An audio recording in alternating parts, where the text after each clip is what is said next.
Inom muna tayo ng kape mga katits.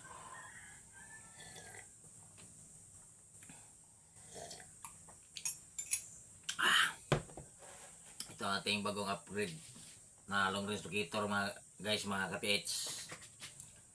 Sa pag-detect ng digging spot.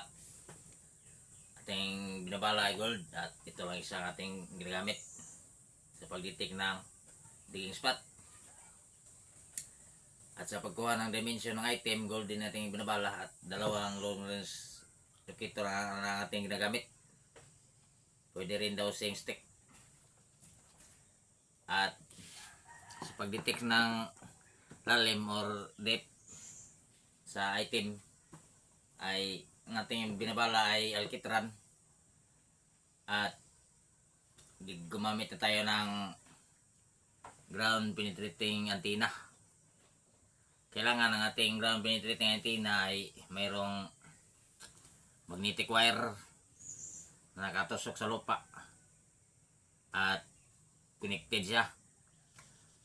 Ang ating magnetic wire ay connected dito sa ating antenna na nakatusok doon sa lupa para ground penetrating. At yan nga, ang ating binabala ay alkitran.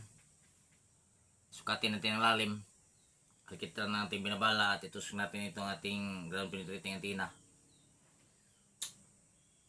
Kung gaano kalalim ang item, madetect niya mga katits. Kaya niyang madetect kung gaano kalalim ang item. Kung ating binabala ay alkitran at pinutusukan o ginagamitan natin ang antenna. Upgrade din ito ating ground penetrating antenna mga katits. Meron itong magnetic wire dito. At ito ating pantusok. Magnetic wire rin ito, number 16.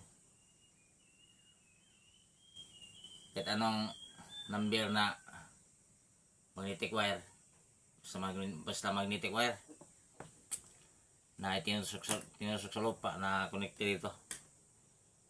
Yan ang ating binabahagi mga katits, dahil ito ay napaka-effective. At sana ay makatulong ang video ito mga katits. At para sa akin ito ay makakatulong talaga doon sa mga beginner treasure hunters na wala pang pambili ng mga electronic na mga gadgets. Hindi ko ito ibinabahagi mga katits kung hindi ito accurate. At ito ang aking ginagamit ngayon mga katits. Yan mga katits, at thank you for watching.